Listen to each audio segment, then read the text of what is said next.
King has been dubbed the ringleader of the horrific lynching of James Byrd Jr. He was denied a reprieve from the parole board ahead of his execution. On June 7, 1998, the town of Jasper, Texas, was rocked by a crime that would forever change its history. What began as an ordinary evening quickly spiraled into an unimaginable event that would capture the nation's attention. That night, 49-year-old James Byrd Jr. was walking home from a family gathering, unaware that a simple decision to accept a ride would be his last. James Byrd was a man striving to rebuild his life. Having faced personal struggles, including time spent in and out of prison, he was working to move forward. Known for his kindness, Byrd had made strides in his community, trying to overcome his past. But that night, three strangers, John William King, Lawrence Russell Brewer, and Shawn Allen Berry, offered him a ride. What seemed like an innocent gesture would turn into something far more sinister. The three men who lured Byrd into their truck had backgrounds rooted in violence and extremist ideologies. King, Brewer, and Berry's histories were filled with criminal acts driven by hatred and racism. What followed was a brutal crime that sent shockwaves throughout the country, forcing a wider conversation about race, hate crimes, and the impact of such violence. This is the story of James Byrd Jr., a man whose tragic death would ignite a wave of legal and societal change, revealing uncomfortable truths about hate and justice in America. James Byrd Jr.'s story is one that demands to be heard, and it's one that continues to resonate today. If you're watching this, you're witnessing a moment in history, a moment where hate left a mark. What can we learn from them to create change? If you're moved by what you've heard so far, we invite you to be part of the conversation. Drop a comment below and let us know where you're watching from. We love hearing from our community. And if you're not yet subscribed, we ask, why not? If you've decided not to subscribe yet, kindly tell us why in the comments. We genuinely want to know your thoughts. Your feedback helps us grow, and your voice matters in the conversation we're having here. James Byrd Jr. was born on May 2, 1949 in Beaumont, Texas, as the third of 9 children. His upbringing was shaped by a family that, despite their struggles, provided him with a foundation of love and support. Raised in a community that was deeply impacted by the racial tensions of the time, Byrd's early life wasn't without its challenges. Byrd had a criminal record and struggled with alcohol abuse during certain periods of his life. However, by 1998, he was in the process of turning things around. He had recently moved back in with his parents to reconnect with his family and work toward rebuilding his life. His decision to return home marked a new chapter for him, one where he sought to leave behind his troubled past and focus on more meaningful connections with those he loved. At the time of his death, Byrd had become a father and grandfather. Despite the hardships of his past, he had managed to maintain a sense of optimism and kindness. Byrd was known in his community for his willingness to help others, and he was respected by those who knew him. He was the kind of person who, despite facing many personal battles, was always ready to offer support to those in need. Byrd's family, James Byrd Sr. and Stella Mae Sharp, along with his siblings, were deeply close-knit. They shared a bond of unconditional love and support. His family, particularly his parents, felt a deep loss when Byrd was taken from them. His tragic death was not just a personal loss for them, but also for the broader community in Jasper, Texas. His untimely passing highlighted the deep-rooted racial tensions that existed in the area, and his family would carry the weight of that for years to come. James Byrd Jr.'s story, however, is not just about a man trying to make amends for his past. It's a reflection of the impact of race and hate in society. His death would become a symbol of the ongoing fight against racial violence in America, and the love his family had for him would never fade. The men responsible for the crime that took James Byrd Jr.'s life were shaped by their involvement in violent subcultures and ideologies. Their backgrounds were filled with anger and hatred, which ultimately led to the tragic events of June 7, 1998. John William King was the leader of the trio. Born on January 1, 1972, King was a self-proclaimed white supremacist who deeply embraced neo-Nazi beliefs. His criminal history was marked by violent offenses, and he often expressed his extreme views through tattoos, the driving force behind the murder of James Byrd Jr. King's racism wasn't just part of his identity, it was the foundation for his actions that night. Lawrence Russell Brewer, born on March 13, 1965, in Sulphur Springs, Texas, had a history of violent behavior even before the crime. His previous convictions included assault, and he was known for his volatile temper. Like King, Brewer was affiliated with white supremacist groups and shared similar beliefs in racial purity and hate. Brewer had spent time in prison where his violent tendencies and radical views only intensified. His history of violence and disregard for others made him an accomplice in the crime. Brewer's role in the attack was significant. He was actively involved in the brutality, though his motivations seemed rooted in the shared hate he fostered with King. Shawn Allen Berry, the youngest of the group, was born on November 6, 1974. Berry was less ideologically driven by white supremacy than King or Brewer, but he was still part of the larger group of men who committed the crime. Berry was not as deeply involved in the extremist movements, but had a history of violent behavior that made him a willing participant in the murder. His role in the crime was clear. Berry drove the truck that dragged James Byrd Jr., and though he did not actively participate in the physical violence, his silence and passivity made him complicit in the crime. He followed the lead of King and Brewer, driving them to the remote location where Byrd was murdered. His failure to intervene showed his willingness to be part of the crime. These three men, though differing in their level of commitment to extremist ideologies, were united by a shared belief in racial hatred. Their actions that night were a culmination of years spent in violent, hate-filled environments. The murder of James Byrd Jr. was not just a random act of violence, but a carefully planned crime rooted in racism, one that would leave a lasting impact on the victims' families, the community, and the nation as a whole. On the evening of June 7, 1998, James Byrd Jr. was walking home from a family gathering in Jasper, Texas. It was a routine night, and Byrd, who was trying to rebuild his life after years of struggle, was unaware of the danger that lay ahead. He encountered three men, John William King, Lawrence Russell Brewer, and Shawn Allen Berry, who offered him a ride. Though Byrd had no reason to be suspicious, this offer was anything but kind. The men had malicious intentions, and their actions were driven by hatred and racial animosity. These men were not strangers to violence. Their criminal histories were marked by extreme views and brutal acts, making them more dangerous than they appeared. They used the pretext of helping Byrd to lure him into their truck. As Byrd got into the vehicle, the men started their journey. What seemed like a simple ride soon took a darker turn. They drove him to a secluded area outside of town, a place where no one could hear or see what was about to unfold. The men were not just intending to rob or assault Byrd. They had planned to carry out a crime rooted in racial hatred. This was not a random act of violence, but one born from their ideology. Once they reached the isolated location, the men quickly and efficiently acted. They restrained Byrd, using chains to bind him in a manner that left him unable to escape. Their actions, while brutal, were carefully planned. The men saw Byrd not as a person, but as a target of their hatred, someone who represented everything they despised.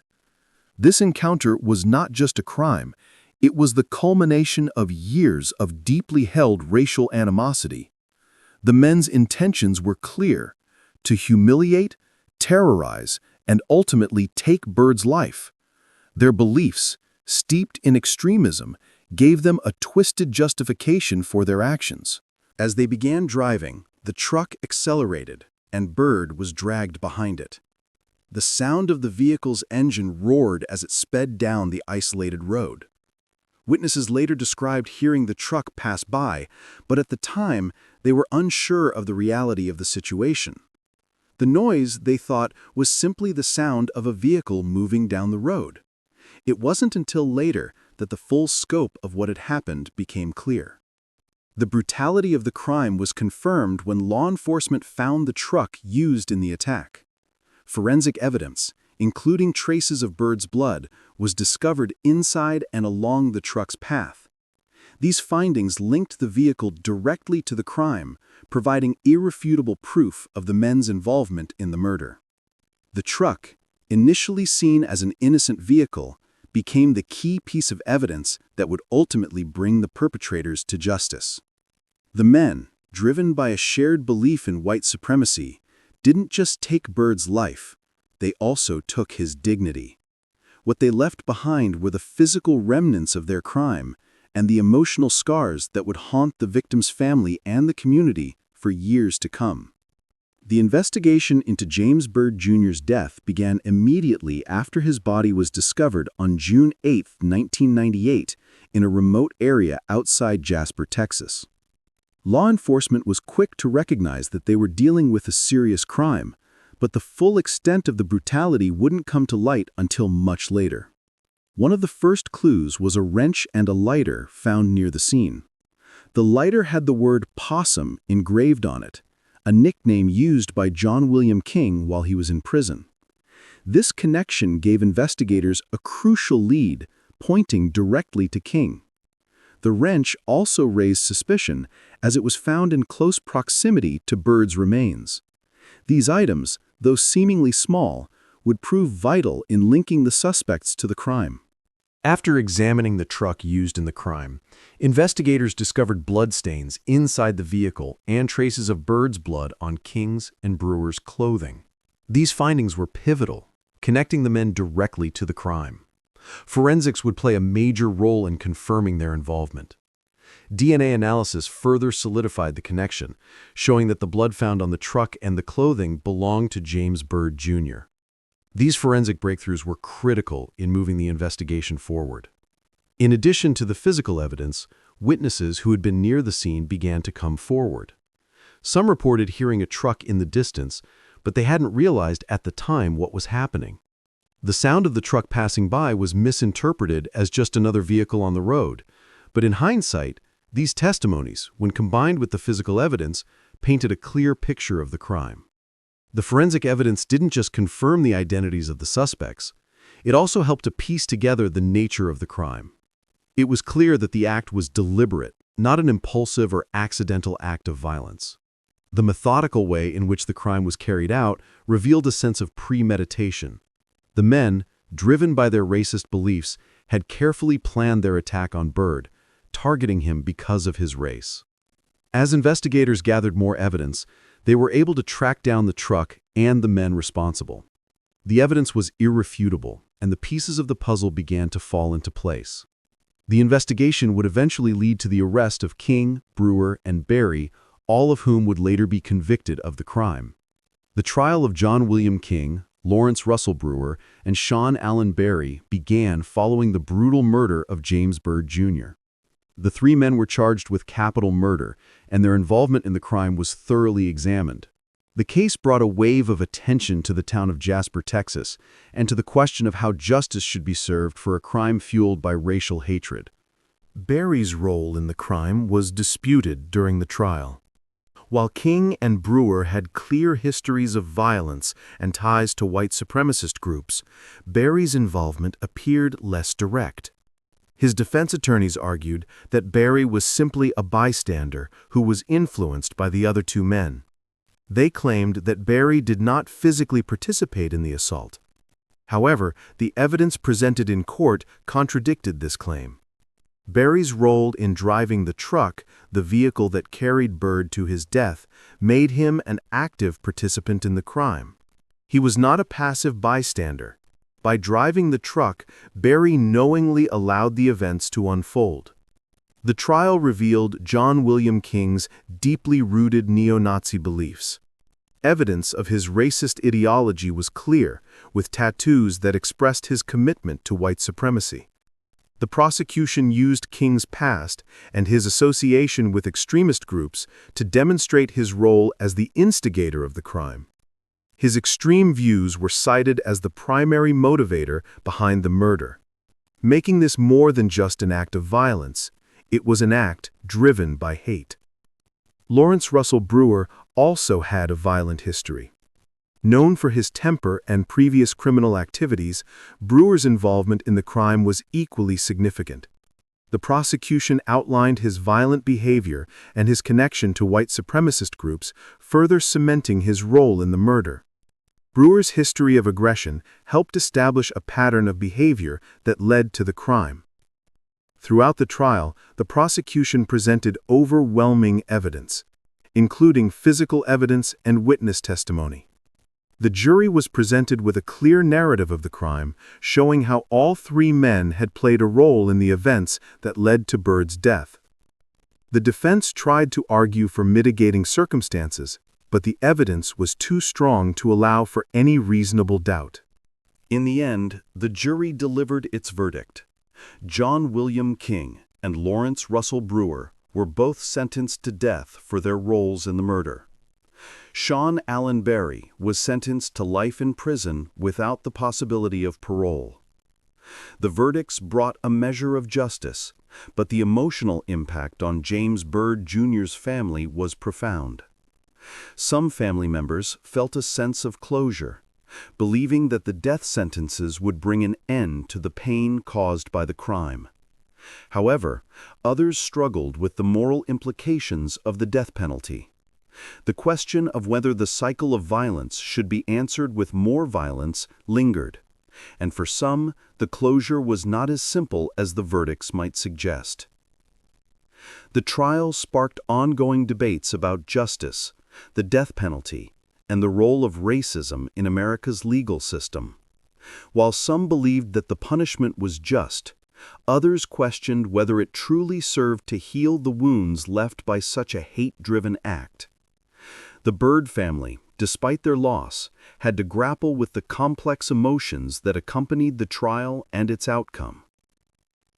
After spending 20 years on death row, John William King was executed on April 24, 2019, at the Texas State Penitentiary. The years between his conviction and execution were filled with legal challenges, but ultimately, King's death sentence was upheld.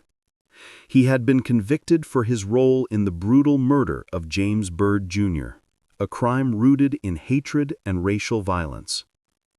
In the days leading up to his execution, King maintained his innocence. He continued to proclaim that he was not responsible for the death of Byrd, despite the overwhelming evidence against him.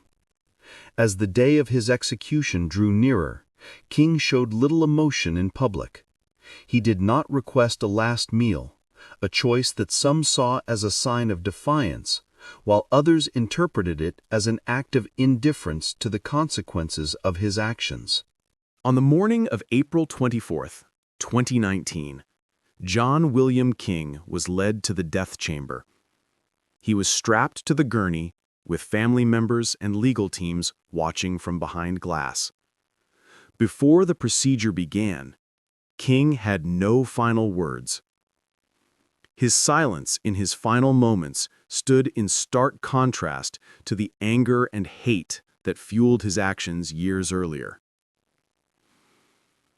The execution was carried out according to Texas state law, which follows a lethal injection procedure for death row inmates. As the drugs entered his body, King was declared dead within minutes. His execution marked the end of a long and contentious legal battle, but for the Byrd family, it was not the end of their emotional journey. The public response to King's execution was mixed. Some viewed it as a necessary step in the pursuit of justice for Byrd's death, believing that King's execution would bring closure. Others, however, questioned whether the death penalty truly served as a deterrent, or if it was simply a perpetuation of violence. The Byrd family's reactions were also varied. Some felt the weight of finality, while others struggled with the moral implications of the state-sanctioned death. For them, King's execution did not erase the loss of their loved one, nor did it fully resolve the complex emotions tied to the tragedy. While King's execution was a significant moment in the case, it also served to reignite broader conversations about the death penalty, racism, and the concept of justice. Was the execution the ultimate form of justice for a man who had committed a heinous crime? Or was it another layer in an ongoing cycle of violence that would never bring true healing? The drugs administered were designed to induce death quickly and humanely, following a set protocol. Within minutes, King was declared dead. His execution marked the final chapter for one of the men responsible for the horrific crime that had forever changed the lives of James Byrd Jr.'s family and the community of Jasper, Texas. For the Byrd family, the execution was a bittersweet moment. Some members felt a sense of closure, believing the King's death represented justice for Byrd's murder. Others, however, struggled with the moral questions surrounding the death penalty. The pain of losing Byrd could not be erased by King's execution, and for some, the question remained whether executing King would truly provide the closure they sought, or if it merely perpetuated a cycle of violence. The execution of John William King was not just the culmination of his legal battle, it was a moment that highlighted the deep divides in American society over the death penalty and the legacy of racial violence. While some saw it as a necessary form of justice, others saw it as a reminder of the larger, ongoing struggle to address issues of hate, racism, and justice in the United States. The brutal murder of James Byrd Jr. remains a defining moment in America's history, both as a tragic loss and as a catalyst for significant legal and social change. In the aftermath, laws were enacted that sought to address the issue of racially motivated violence head-on. The James Byrd Jr. Hate Crimes Act of 2001 and the Matthew Shepard and James Byrd Jr. Hate Crimes Prevention Act of 2009 marked important steps toward strengthening hate crime legislation. These laws enhanced protections for marginalized communities, sending a clear message that racial violence would not be tolerated. But as the case continues to be reflected upon, it also highlights a deeper societal issue: the enduring presence of hate and racism in America.